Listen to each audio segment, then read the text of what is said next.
सेवा संघाच्या वतीनं जो महाराष्ट्रातील अनेक मान्यवर सरपंचाला पुरस्कार देण्यात आलेला आहे त्या निमित्त हा सोहळा आयोजित केलेला आहे। पुरस्कार देण्यामागचे दोन हेतू असतील।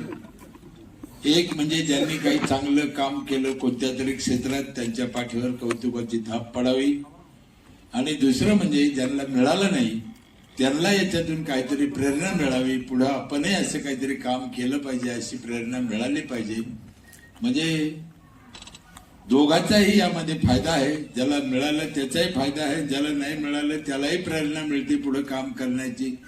म्हणून ज्यांना मिळालं नाही त्यांनाही सरपंचाला माझी विनंती आहे की तुम्ही पुढे चांगलं काम करा, कधी ना कधी भविष्यात तुम्हालाही असे पुरस्कार मिळतील।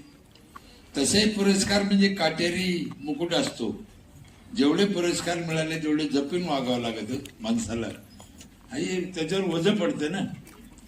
या ठिकाणी अनेक मान्यवर उपस्थित आहे। या संघाचे अध्यक्ष पावशे साहेब, हरिभक्तपरायण जयश्रीताई संगमनेरकर, विशेष म्हणजे आज फादर डे, आपल्याला काय माहित नाही फादर डे, पण आपल्याला पिता दिवस कळतंय। या संस्थेला ज्यांनी जन्म दिला ते पावसे काका, आपल्या सगळ्यांच्या वडिला सन्मान असल्यामुळे मी त्यांचाही सन्मान करतो, त्यांना स्वागत करतो।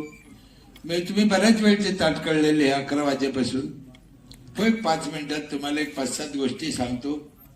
आपल्या देशावर अनेक प्रकारे वेगवेगळ्या प्रकारे नैसर्गिक नाही पण मानवी आपणच तयार केलेले संकट येत आहे, आणि ते संकट दूर करायचे असेल तर ग्रामीण भागाशिवाय, शेतकऱ्याशिवाय, सरपंचाशिवाय तिसरा माणूस नाही।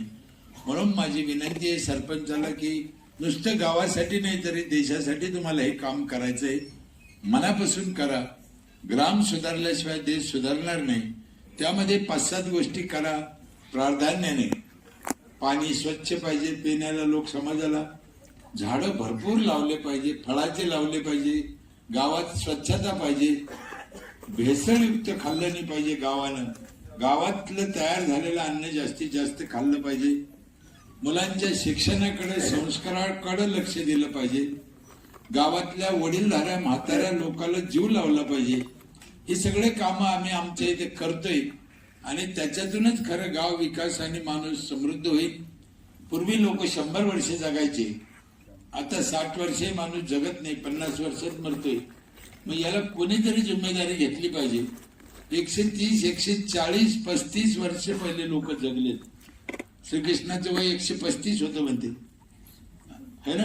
आणि आता जर तुम्ही कोणालाही विचारलं तू किती वर्ष जगन तर तो 50 बळजबरी 50 म्हणतो, म्हणजे तो हापकून गेला, आता तोच हापकून गेलाय ना। मग ही कोणावर तरी जिम्मेदारी पाहिजे, म्हणून हे काम केले पाहिजे। ग्रामपंचायत मध्ये गावात कटकटी असतात, त्या कटकटी दुरुस्त करण्यासाठी आपण कडक नियम कडक काम केले पाहिजे। अजूनही महिला